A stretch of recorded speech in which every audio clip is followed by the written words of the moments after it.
자, 칼플라니 사회경제연구소. 다소 몇 년에 한 번씩 유명해지는 연구소. 정태현 수장님 나오셨습니다. 안녕하십니까. 네, 안녕하세요. 갑자기 베트남 가냐고 물어보셔가지고 아마도 하와이 가느냐는 질문이었던 것 같아요. 그죠? 아, 하와이. 네, 지금 베트남 얘기하도 들어가지고. 네. 하와이. 예. 하와이. 저희 이제 대표님이 하와이 약속을 했다가 네. 지금 전전긍긍 중이세요. 네. 그럼 뭐 얼마 돈도 별로 안 들 것 같은데 왜 이렇게. 아니, 저 혼자 모르겠는데 저희 작가하고 다 보내야죠. 다 가야지. 다 같이 한 건데. 그리고 이제 여기가 사기업이면 사장의 결단으로 가능하지만 제가 추정하기로는 이게 어쨌든 그 공공기관이기 때문에 예산을 본인은 월급을 월급 그게 있군요. 월급 아이고 뭐 어쩌면 상여금을 받았을 수도 있는데 월급 월급 외에도 그게 있을 거예요. 뭐가 딴 게 예를 들면 뭐 저것은 적금 같은 거. 자, 오늘 주제 뭡니까? 네, 오늘 문재인 케어가 발표가 됐고요. 8월 9일 날 발표가 됐는데 네. 예, 의사분들이 대규모 시위를 벌였죠. 네, 저도 오늘 오프닝 때 그 얘기 했었는데 예, 집행부가 지도부가 아주 예. 인상적인 분입니다. 예. 그런데 문재인 케어가 뭐냐 하고 그러면 왜 반대하느냐를 간단히 정리해 볼까요? 예. 경제적인 관점에서. 예, 용어를 조금 알아야 되는데 건강보험 보장성이란 말이 있어요. 보장성. 그러니까 우리 보통 감기 걸려서 가면 한 3, 4천 원 내거든요. 네. 근데 그건 원래는 10,000원쯤 나왔다는 얘기예요. 그중에 6, 7천 원이 보험금이 나온 겁니다. 우리가 보험을 냈으니까. 그게 이제 보장성이에요. 그게 63% 정도인데 그거를 70%까지 올리겠다. 네. 그 얘기는 뭐냐면 보험금을 더 많이 지불하겠다라는 얘기가 되는 거고 그러려면 뭔가를 줄여야 되잖아요. 그게 뭐냐면 비급여라는 겁니다. 비급여는 어떤 행위에 대해서는 보험금이 지급 안 되는 거예요. 네. 그중에 가장 큰 게 뭐냐면 고가의 의료기기를 쓰는 것들. 그렇죠. 가령 이제 아마 어르신분이 환자인 그 사람들은 알 텐데 보통은 한 1, 2만 원이면 되는데 돈 내는 게 본인 부담금이 어느 날은 100만 원이 넘는 경우가 있어요. 어르신들 관련 질병들 같은 경우에 검사만 했는데 100만이 넘은 경우가 그게 검사가 바로 그렇게 고가의 장비를 쓰기 때문에 새로운 증세에 대해서 여러 장비를 썼으면 그게 100만 원이 넘어가거든요. 저도 주사를 맞았는데 몇백만이 나오기도 하고요. 예, 그거는 약제 중에 그런 것들이 있습니다. 비급여되는 것들이 있습니다. 예. 진짜 그 소위 가정 경제를 뒤흔드는 건 그런 거예요. 그렇죠. 감기가 아니라. 네, 그러니까 비급여 부분을 급여로 바꾸겠다. 네. 즉 보험을 한다는 얘기는 무슨 얘기냐면 이제는 그 비급여 부분도 심사평가원에서 제대로 한 건지 많이 요구한 건지를 평가해서 보험금을 내주겠다는 얘기거든요. 저는 이제 저희 그 부모님이 중환자셔가지고 사실은 이 문재인 케어 지금 바뀌고 있는 비급여 부분을 급여로 바꾸고 있는 부분. 네네. 혜택을 크게 받고 있습니다. 엄청난 혜택입니다. 사실은 그 가족들한테. 그렇죠. 중환자가 있는 경우는 보통 우리나라는 적지만 미국은 대부분 파산해요. 맞습니다. 네. 우리나라는 건강보험이 그걸 막아주고 있는데 중환자가 있거나 만성병을 앓고 있는 경우에 그 약이 만일에 급여에 들어가지 못하면 엄청납니다. 예, 그러면 매일 먹어야 되는 약. 보통 우리가 감기약 뭐 몇천 원, 만 원, 비싸봐 2만 원 이랬잖아요. 이런 거는 몇백만 원도 아니에요. 그렇죠. 그냥. 네, 그래서 그런 부분들을 급여로 바꿔서 보험금을 지급해서 이제 좀 안심하고 살 수 있도록 해주겠다라는 얘기죠. 몇백만 원을 그럼 몇 달에 몇백만 원보다 생각하시는 분들이 있는데 그게 아니라 주사 한 방에 몇백만 원. 네. 그러니까. 그리고 이게 이제 이런 부분들이 고가 장비를 너무 많이 갖게 하는 그런 경향도 있거든요. 근데 이제 의사분들의 항의도 일리가 있어요. 이건 뭘 생각하면 되냐면 왜 홍준표 대표가 진주의료원 폐쇄했잖아요. 적자라고 폐쇄한 거잖아요. 근데 만약에 그런 비급여 부분을 늘리지 않으면 정상적으로 병원을 운영하면 적자가 날 수가 있어요. 그러니까 사적인 병원들은 이런 비급여 부분을 늘려서 적자를 메꾸는 거거든요.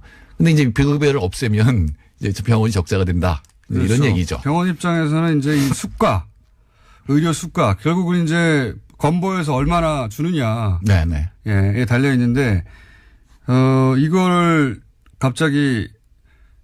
그 병원 입장에서는 줄어들면 그 수익이 줄어드는 거죠. 예. 결국 수가 문제예요. 예, 그러니까 보통 이제 핵심은. 공공의료원에서는 그런 고가 장비가 없을 뿐더러 일부러 많이 그걸 갖다가 검사하라 그러진 않을 거 아니에요. 네. 예, 그러니까 이제 적자가 나는 거고 그다음에 여태까지 메꿔왔는데 그 부분이 없어질 것 같으니까 이제 항의를 하니까 일리가 있는 거죠. 일리가 있는 부분이 있습니다. 예. 그래서 그 부분을 사실은 적정 수가로 바꾸는 수가 제도를 바꿔서 적정 수가로 바꾸는 얘기를 해야 되는 거고 문재인 대통령도 어제 그 얘기를 했죠. 네. 네. 수가를 조정해야 한다는 얘기가 오래전부터 있었고요. 예. 네네.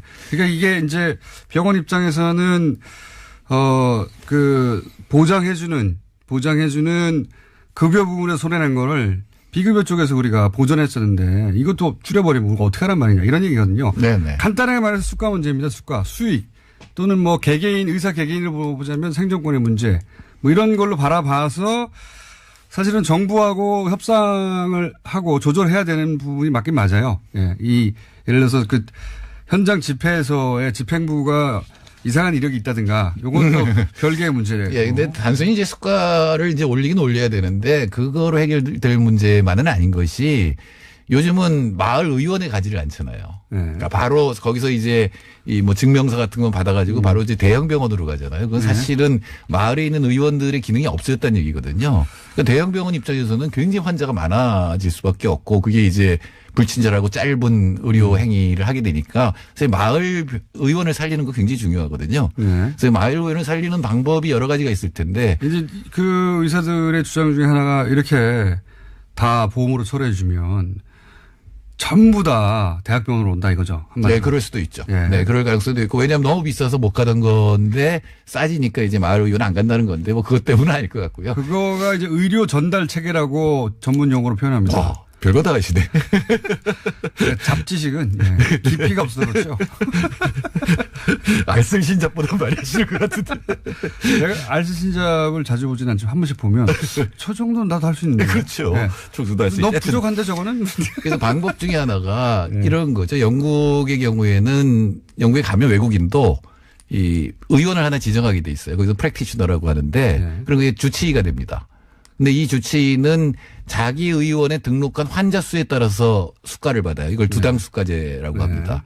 이제 우리나라도 이제 그런 제도를 쓸 수가 있는데 시험적으로 의료생협 같은 게 있잖아요. 근데 의료생협은 주로 예방 쪽에 더 신경을 쓰는 데고 그 조합원들은 사실은 등록된 환자들이잖아요. 그러면 이 환자 한 명당 1년에 얼마씩 주는 겁니다. 제가 안성의료생협에 가서 물어봤더니 1년에 2만 원만 줘도 훨씬 나은 진료를 할 수 있다. 그러니까 우리한테는 본격적으로 정착 안 된, 물론 뭐 영국의 의료 시스템에 대해서 비판하는 사람도 있긴 있어요. 근데 이건 주치의 제도죠. 예. 주치의 제도를. 주치의 제도를 수입할 필요가 있다. 예, 그래 주치의 제도가 왜 필요하냐면 아까 검사를 해서 돈이 많이 나오는데 그건 당연한 것이 이 대형 병원에 있는 의사 나이에 대한 정보가 전혀 없잖아요. 저희 어렸을 때는 한소아과에 우리 삼형제가 10년 이상 갔어요. 맞아요. 그런 게 있었죠. 그러면 그 의사는 우리에 대해서 다 알잖아요. 보면 알죠. 예, 그러면 쓸데없는 검사를 안 해도 된다고. 얼굴색만 보고. 예, 그렇죠. 그냥 가. 이런 것도 있고 필요 없어. 그냥 가. 뭐 먹었니?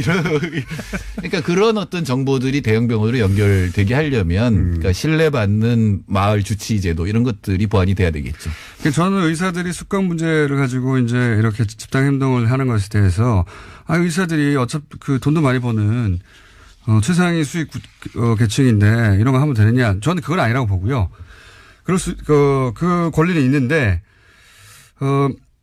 근데 이 문제는 수가만의 문제가 아니다. 그렇죠. 여러 가지 사실은 의료제도라는 게 굉장히 어려운 것이. 정부 정책도 이게, 이렇게 해야 되는 거거든요. 네.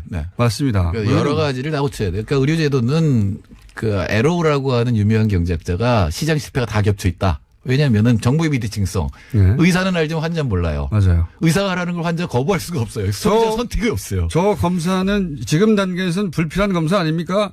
이거 수가 때문에 비급여와 관련돼 있는 거 아니에요? 이렇게 말할 환자가 누가 있어요? 지금 청와대 비서관으로 가 있는 이진석 서울대병원 의사가 부인이 임신을 해서 병원을 갔대요. 근데 자기가 옆에서 보기에는 이거 쓸데없는 진료 같은데 말을 못 하겠더래요. 못하죠. 함부로 의사한테. 의사한테 밑보일까봐. 의사조차도. 예, 그런 정보의 비대칭성 이런 것 때문에 이제 심평원이라는 걸 둬서 제3자가 이제 그걸 평가하게 하는 거잖아요. 아무튼 그게 이제 의료제도에서 가장 중요한 문제 또. 근데 그런 문제가 발생했을 때 그걸 판단하는 사람들도 의사라. 네, 그렇죠. 동료 평가죠. 그게 맞는지 틀린지도 판단할 수가 없어요. 우리는 또. 근데 이제 심사평가원은 예산을 줄이는 게 이제 목표 거기 때문에 네. 상당히 정확하게 가는데 물론 둘 사이에 불만은 있을 거고 그 사이에 어느 정도 이제 합의를 할 수가 있는데 포괄수가제라는 게 있어요. 지금은 행위별 수가제거든요. 치료 하나마다 이제 돈이 나가는 건데 가령 감기 그러면 감기에 대해서 어느 정도의 범위를 두고 그 안에서 진료하라라고 하는 거거든요. 그런 어떤 수가제도를 아까 저는 두당 수가제도 얘기를 했는데 그런 걸 결합하고 주치의제도 같은 것들 이런 것들을 하고 또 국공립병원을 늘려야 돼요. 그것도 안 되는 말씀이시고. 국공립병원 너무 적어서 군 단위에서는 지금 사실은 아예 이 출산을 할 수가 없는 정도, 맹장 수술을 할 수가 없는 정도. 거기 들어가고 싶으면 환자는 많아요. 네. 가까운 데 가야 되죠. 근데 응급실이 없어서 지금 위험하니까 좀 더 병원을 지방에 이제 늘리는 것 이런 것들이 이제 과제가 되겠죠. 보장해 준다는 말이거든요. 말을 왜 이렇게 어렵게 만드나 몰라. 의료 전달 체제를 누가 알아듣습니까? 이러면. 어쨌든.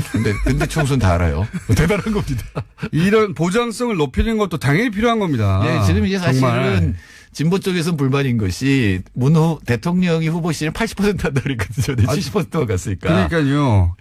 OECD는 80% 넘는 나라 많거든요. 80% 정도 되죠. 대신에. 그럼 다 망할게요. 또 아셔야 되는 거는 그분들 훨씬 더 의료 보험료를 많이 내요. 우리가 지금 의료 보험료가 낮은 편입니다. 좀 더 내야 됩니다.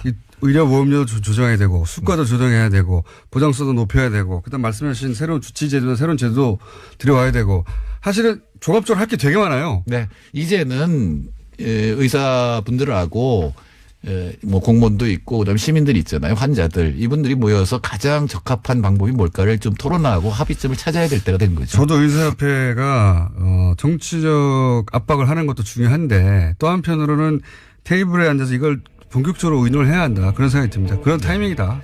네, 의사분들한테 제가 부탁하고 싶은 거는 뭐만 나오면 사회주의래요. 저 그 얘기 좀 안 했으면 좋겠어요. 정태인 소장님이었습니다. 안녕. 네.